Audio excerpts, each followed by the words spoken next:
Portanto, é inacreditável a preservação deste recinto erguido por povos da Idade da Pedra há tanto tempo.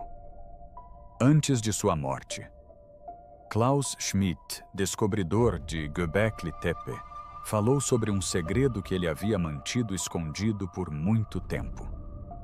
Um monte tranquilo chamado Gökü Tepe, onde ele acreditava que a verdadeira origem da civilização ainda estava enterrada. Por que ele aguardava com tanto fervor? E que verdade chocante poderia ser tão poderosa a ponto de ele não ousar revelá-la até o fim? É um fato surpreendente aqui em Göbekli Tepe que tenhamos arquitetura monumental tão cedo na história da humanidade. A descoberta de Göbekli Tepe, no sudeste da Turquia, mudou tudo o que pensávamos saber sobre o passado humano. Quando os arqueólogos desenterraram seus enormes pilares de pedra em forma de T, esculpidos há mais de 11.000 anos, toda a estrutura da pré-história foi posta em questão. Até então, acreditava-se amplamente que a religião organizada, a arquitetura monumental e os sistemas sociais complexos só surgiram depois que a agricultura se consolidou. No entanto, ali estava um centro cerimonial construído por caçadores-coletores milhares de anos antes do estabelecimento da agricultura, e sua própria existência forçou os estudiosos a repensar as origens da civilização. No centro dessa descoberta estava Klaus Schmidt, um arqueólogo alemão cuja dedicação e visão transformaram Göbekli Tepe, de um monte esquecido, em uma das revelações arqueológicas mais importantes do século XX. Schmidt chegou à região em meados da década de 1990, e onde levantamentos anteriores haviam registrado fragmentos de pedra espalhados, viu sinais de um santuário pré-histórico. Por quase 2 décadas até sua morte, em 2014, dedicou-se a escavar, estudar e interpretar cuidadosamente o sítio arqueológico. Embora seu trabalho tenha chamado a atenção global para Göbekli Tepe e levantado questões profundas sobre a história, a maioria das pessoas não percebe que Schmidt também investigou outro sítio arqueológico profundamente intrigante na mesma região. Em meados da década de 1990, enquanto Göbekli Tepe começava a ganhar destaque, Schmidt e sua equipe realizaram pesquisas em um local chamado Gürsetepe, localizado a uma curta distância da cidade de Şanlıurfa. Hoje, ele se encontra sob campos e assentamentos modernos quase invisíveis à superfície. Mas sob essa paisagem, encontram-se vestígios de atividade pré-histórica que podem conter pistas cruciais para um capítulo da história ainda em grande parte oculto. O que torna Gürsetepe tão intrigante é a possibilidade de representar o período posterior ao abandono dos grandes recintos cerimoniais de Göbekli Tepe. Arqueólogos há muito se perguntam o que aconteceu quando a era dos enormes pilares de pedra chegou ao fim. Teriam as pessoas se mudado para outro lugar? Teriam suas tradições mudado? Bem, acontece que Gürsetepe pode ser o elo perdido que mostra a transição gradual do mundo dos santuários monumentais para o início das comunidades sedentárias que moldariam o futuro da sociedade humana. E o que Klaus Schmidt descobriu neste sítio é tão chocante que pode reescrever completamente tudo o que pensávamos saber sobre a arqueologia neolítica.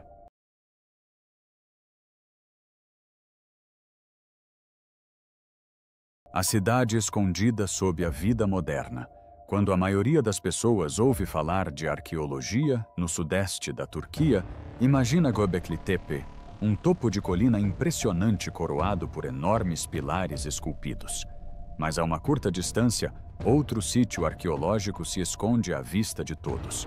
Este lugar é Gürsetepe, um nome que contém algumas das respostas mais importantes sobre o que aconteceu após o fim da era de Göbekli Tepe. Gürsetepe fica na planície de Harran, a cerca de 3 a 4 quilômetros a sudeste da movimentada cidade de Şanlıurfa. À primeira vista, nada no terreno sugere um passado remoto. Parece uma terra agrícola comum, trechos de terra plana, entrecortados por estradas margeados por casas baixas e campos cultivados por famílias locais.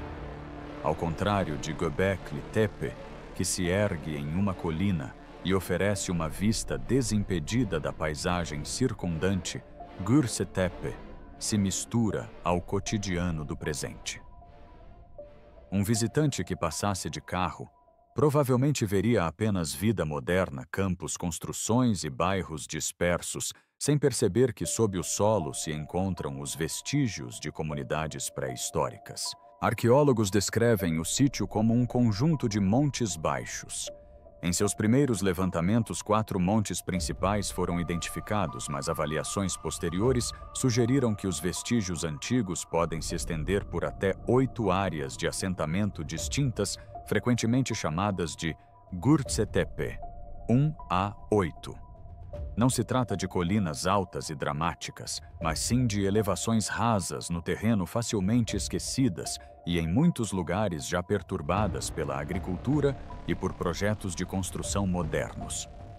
Esta é uma das razões pelas quais o sítio nunca atraiu a mesma atenção imediata que Göbekli Tepe.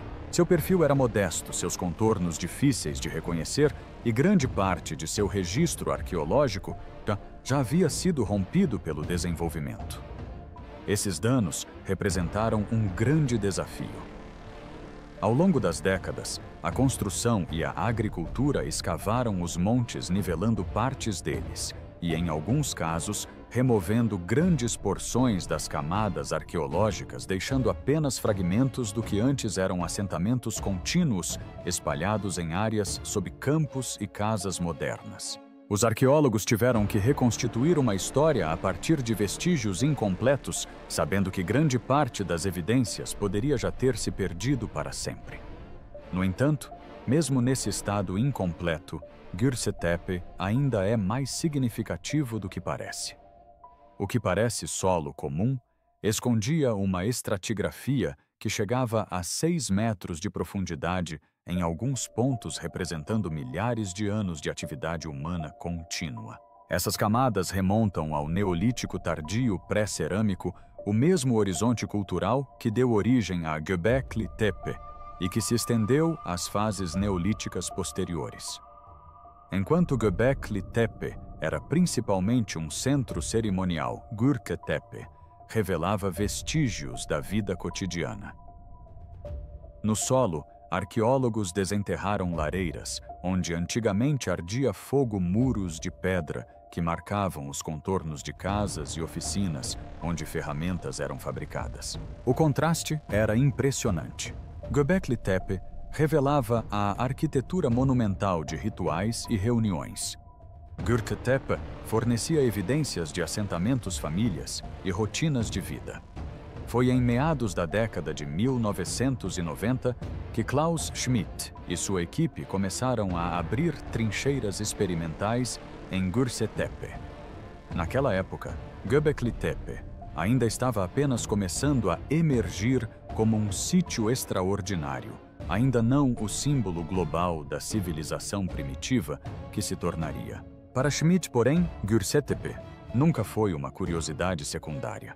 Ele via nela o potencial de preencher a lacuna crítica entre os santuários monumentais e a ascensão da vida doméstica nas aldeias. Ele teria se referido a ela, em particular, como o outro sítio, uma expressão que capturava sua percepção de sua importância como contrapartida a Göbekli Tepe. As trincheiras de teste revelaram claras diferenças de propósito. Os recintos de Göbekli Tepe, com seus pilares imponentes e entalhes intrincados, não apresentavam evidências de habitação permanente.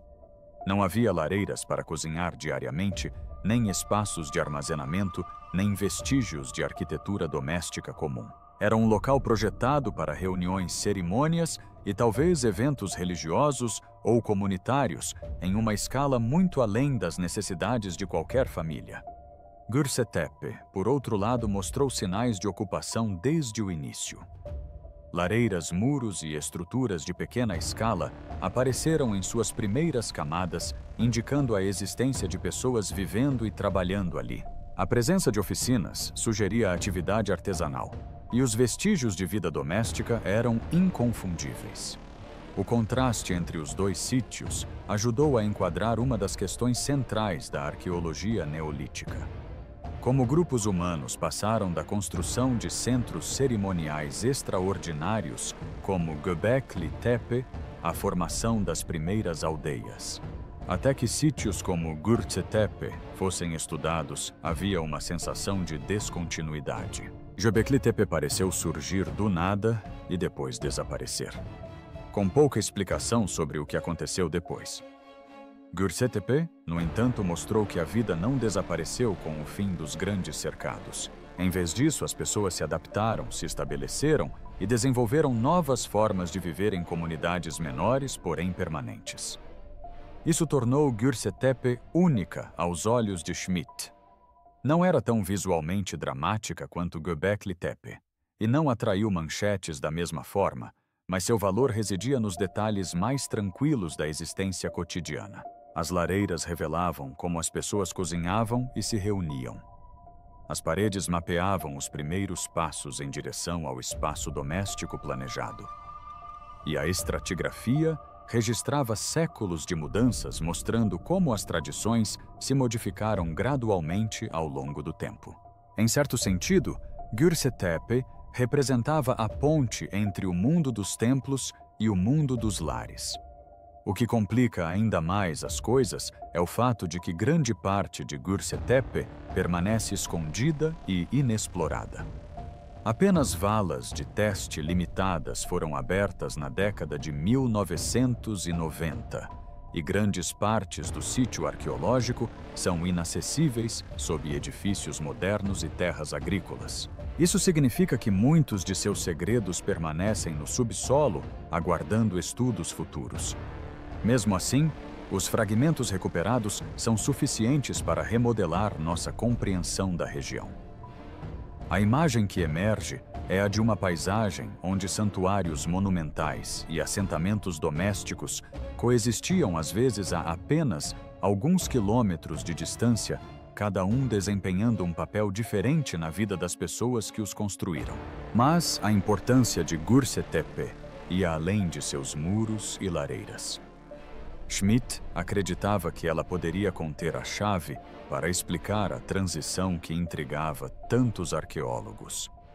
Como as sociedades passaram da construção de vastos centros cerimoniais para a organização em torno dos ritmos da vida cotidiana. Na sua opinião, o sítio arqueológico era um registro vivo dessa transformação.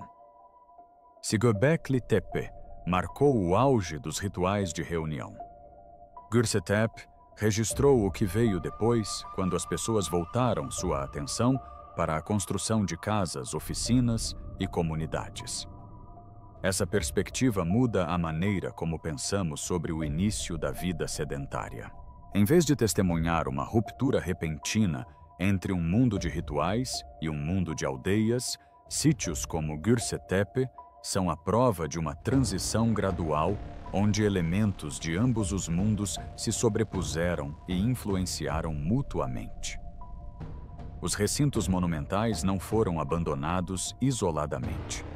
Faziam parte de uma paisagem maior, onde assentamentos emergiram, floresceram e evoluíram.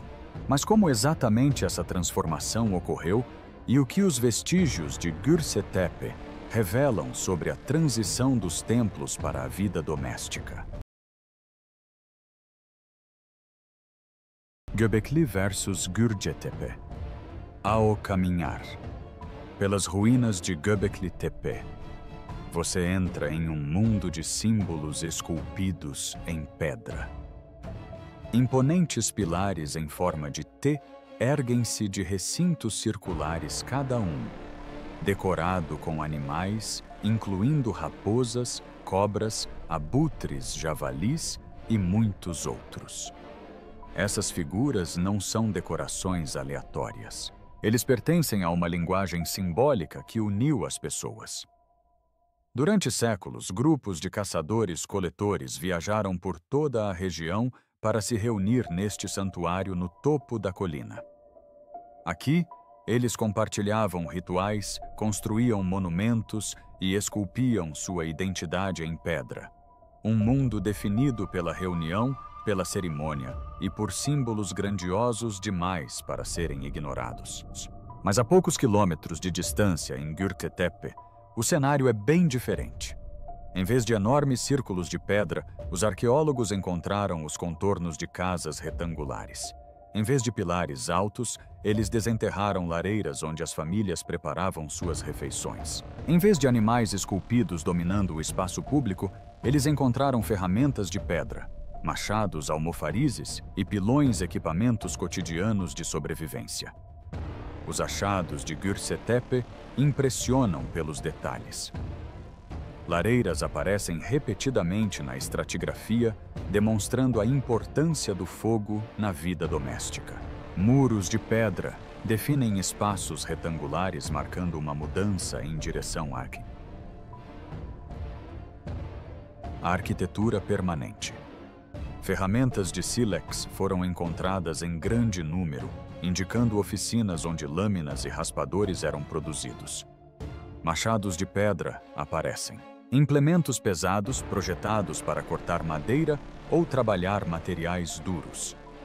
Almofarizes e pilões apontam diretamente para instalações de preparação, trituração, moagem e processamento de alimentos. Todas essas evidências apontam para uma comunidade organizada em torno das necessidades diárias, um mundo em que a sobrevivência e a estabilidade estavam atreladas aos ritmos da vida doméstica. Talvez os achados mais fascinantes sejam as estatuetas. Arqueólogos em Göbekli Tepe descobriram uma grande variedade de pequenas representações humanas. Algumas são masculinas, outras femininas, e algumas são difíceis de atribuir a um gênero específico. As formas femininas corpulentas destacam-se em particular pelos quadris largos e corpos volumosos, esculpidos com foco na fertilidade e na abundância. Essas estatuetas não são símbolos imponentes como os pilares de Göbekli Tepe, mas seu significado é poderoso de uma maneira diferente. Elas falam aos lares, às famílias e às comunidades que viam a fertilidade e a reprodução como essenciais para sua sobrevivência. Esse contraste é profundamente poderoso. Em Göbekli Tepe, os símbolos eram públicos esculpidos em pedras maciças que dominavam a paisagem. Em Göbekli Tepe, os símbolos entravam em casa. Estatuetas eram colocadas dentro das casas, ornamentos eram usados no corpo e o significado simbólico tornou-se parte da vida doméstica cotidiana. O que antes era exibido em escala monumental, agora era expresso por meio de objetos menores, vinculados a indivíduos e famílias. Nesse sentido, Göbekli Tepe revela não apenas uma mudança na arquitetura, mas também uma mudança cultural na forma como o significado era expresso. Os rituais não desapareceram, mas tornaram-se mais pessoais, entrelaçados à vida cotidiana. É por isso que muitos arqueólogos veem Göbekli Tepe como uma ponte entre dois mundos. Göbekli Tepe representa o ponto alto da construção cerimonial, um local de encontro que unia grupos por meio de grandes projetos compartilhados. Göbekli Tepe mostra o que aconteceu depois, quando as comunidades se voltaram para dentro construindo casas, fabricando ferramentas, criando famílias e incorporando significado simbólico à sua vida doméstica. Trata-se de uma mudança da monumentalidade para a intimidade de um palco compartilhado de rituais para a esfera privada do lar. Durante anos, essas ideias basearam-se em grande parte no trabalho pioneiro de Klaus Schmidt. Ele acreditava que Göbekli Tepe poderia explicar a transição, mas suas evidências se limitavam às trincheiras de teste da década de 1990. Décadas depois, suas suspeitas foram testadas novamente. Em 2021 e 2022, arqueólogos retornaram a Göbekli Tepe como parte do projeto de larga escala Taft-Templer, que se propôs a investigar a paisagem mais ampla de sítios do Neolítico Inferior ao redor de Schönlurfe. Pela primeira vez desde os primeiros levantamentos de Schmidt, Gürse Tepe foi reaberto com métodos arqueológicos modernos. A equipe se concentrou em Gürse Tepe III, um dos montes de assentamento identificados, e o que encontraram aguçou ainda mais a visão de Schmidt. As novas escavações revelaram estratigrafia preservada que confirmou a profundidade e a continuidade do sítio. Camadas e mais camadas de ocupação revelavam como as pessoas viviam ali ao longo dos séculos. Dentro dessas camadas, os arqueólogos desenterraram estruturas domésticas, incluindo lareiras, paredes e restos de casas que antes ficavam lado a lado. Encontraram oficinas repletas de lascas de sílex, mostrando onde ferramentas de pedra haviam sido moldadas. Eles redescobriram estatuetas além de ornamentos e objetos utilizados em práticas cotidianas e simbólicas. Equipamentos para processamento de alimentos apareceram em grande número, reforçando a imagem de uma comunidade profundamente engajada no preparo e no compartilhamento de refeições.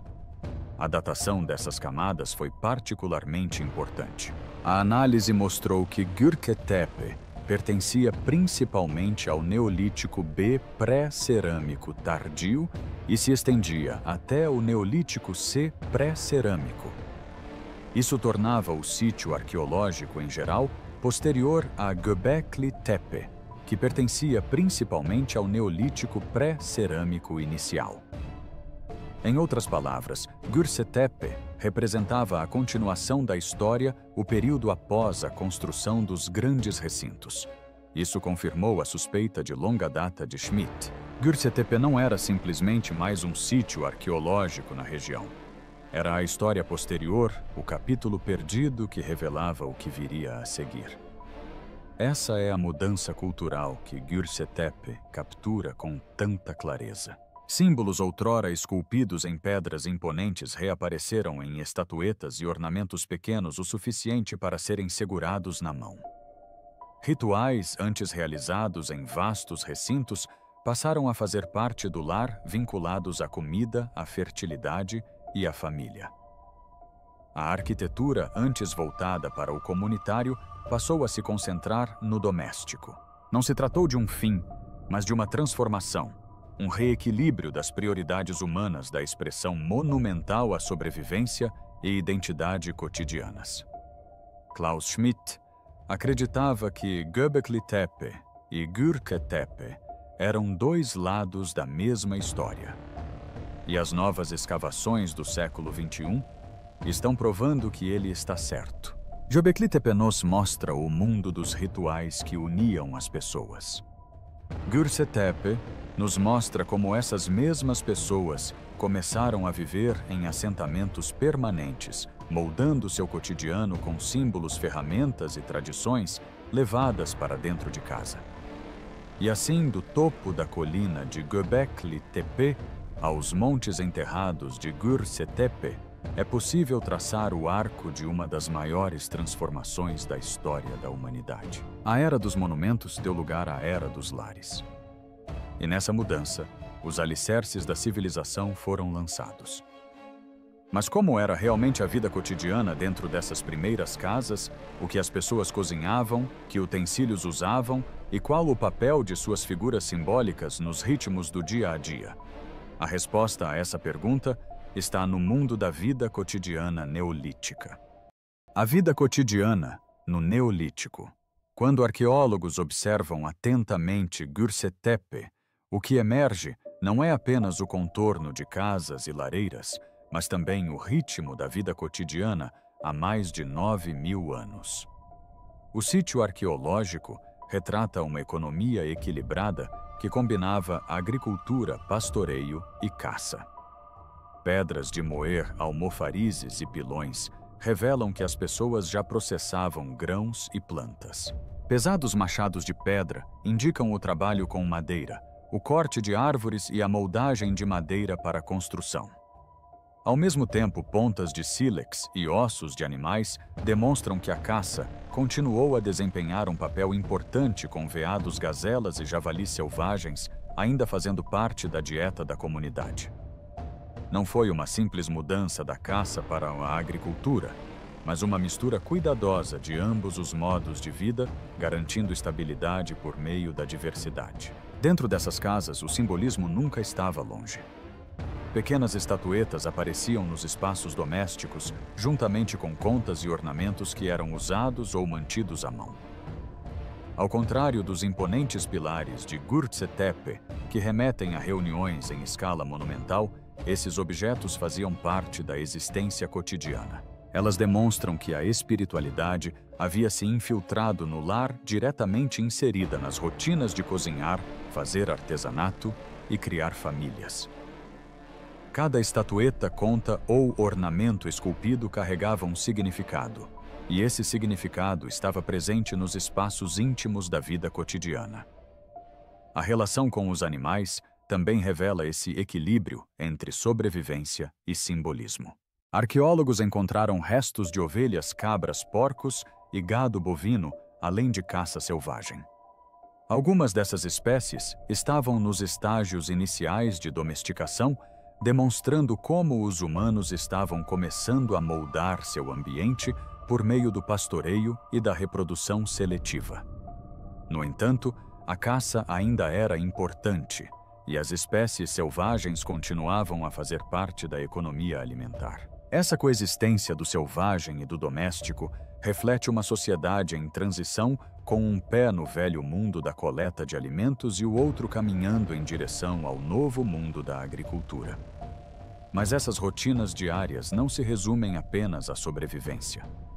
Elas marcam o início de uma nova linha do tempo para a sociedade primitiva, na qual lares, famílias e comunidades se tornaram o verdadeiro palco da história. Uma nova linha do tempo para a sociedade primitiva. Quando arqueólogos colocam Göbekli Tepe e Gürkü Tepe lado a lado, uma nova linha do tempo da sociedade primitiva começa a tomar forma. Göbekli Tepe pertence ao que os estudiosos chamam de Neolítico A pré-cerâmico e Neolítico B pré-cerâmico. Este foi um período há mais de 11.000 anos, quando as pessoas ainda não haviam adotado a cerâmica ou domesticado completamente as plantações e os animais, mas já se reuniam para construir enormes recintos rituais. Representa uma época em que a identidade comunitária era expressa por meio de cerimônias. Quantos outros sítios arqueológicos jazem enterrados sob as cidades-vilas e campos de hoje? Arqueólogos acreditam que a região é pontilhada de montes, alguns identificados, muitos ainda não estudados, cada um potencialmente contendo fragmentos da transição do ritual para o assentamento. A superfície pode parecer comum, mas por baixo dela encontram-se evidências que podem remodelar os primeiros capítulos da história humana. E é aqui que a coisa fica perturbadora, porque essa história oculta é frágil. O crescimento urbano ao redor de Şanlıurfa se expande a cada ano. Campos são arados, casas são construídas e estradas são cortadas na terra. Cada uma dessas mudanças ameaça os montes remanescentes. No próprio Göbekli Tepe, grande parte do sítio arqueológico já foi danificada ou perdida, restando apenas fragmentos de estratigrafia para estudo. Para os arqueólogos, isso cria uma corrida contra o tempo. Cada estação que passa sem escavações corre o risco de perder mais evidências para o desenvolvimento moderno. O que pode ser preservado deve ser preservado rapidamente, e o que pode ser documentado deve ser documentado antes que desapareça. Essa urgência tornou-se uma preocupação central do projeto Taş Tepeler, que inclui não apenas Göbekli Tepe e Göbekli Tepe, mas também uma rede de outros sítios do Neolítico Antigo na região de Şanlıurfa. Ao pesquisar, escavar e proteger esses locais, Os arqueólogos esperam obter um registro mais completo do mundo que Schmidt vislumbrou pela primeira vez na década de 1990. O trabalho é árduo, mas os riscos são altos. Cada estatueta, cada lareira e cada camada de solo contém uma peça do quebra-cabeça, e juntos podem revelar como os construtores de santuários se tornaram construtores de lares. Após sua morte, a responsabilidade de levar essa visão adiante recaiu sobre sua esposa, Siden Köksal Schmidt, e seus colegas, que continuam a escavar, preservar e estudar os sítios que ele revelou pela primeira vez. Ainda assim, uma sensação de mistério persiste. Schmidt deixou para trás perguntas sem respostas definitivas, e a possibilidade de que as verdades mais importantes de Göktürk Tepe permaneçam à espera de serem descobertas pelas gerações futuras. Esse sempre foi o ponto. Para Schmidt, ele costumava dizer que a arqueologia não se trata apenas de encontrar monumentos espetaculares, mas de compreender a vida das pessoas que os criaram. Göbekli Tepe deslumbrou o mundo, mas Göktürk Tepe o fundamentou na realidade da vida cotidiana. Juntos, eles demonstram que as primeiras sociedades organizadas da humanidade não eram apenas capazes de grandes rituais, mas também de resiliência, adaptação e continuidade. A implicação é clara. A civilização não começou em um único momento, nem em um único lugar, nem com uma única invenção, como a agricultura ou a escrita. Começou com comunidades aprendendo a se adaptar, a se reorganizar e a transmitir significados em novas formas. Esse processo começou muito antes das primeiras cidades, e seus vestígios ainda estão enterrados sob o solo da Anatólia. A história de Göbekli Tepe e Göktürk Tepe não se trata apenas do passado distante, mas também da humanidade e dos ciclos de ascensão e transformação que moldam todas as sociedades. Trata-se da possibilidade de muitos capítulos da história humana permanecerem ocultos, esperando para serem descobertos antes de se perderem para sempre. E trata-se da responsabilidade de preservar o que resta, porque uma vez que esses vestígios frágeis se apaguem, as vozes das pessoas que construíram os primeiros santuários e os primeiros lares silenciarão para sempre. Klaus Schmidt pode ter partido, mas o solo de Göktürk Tepe ainda guarda a história que ele não conseguiu terminar. A questão não é mais o que encontramos, mas o que ainda nos aguarda. Mas o que você acha? Há mais em Göktürk Tepe do que aparenta. Deixe suas respostas na seção de comentários abaixo. Se você gostou deste vídeo, não se esqueça de clicar no próximo vídeo na sua tela, curtir este vídeo e se inscrever em nosso canal para mais atualizações.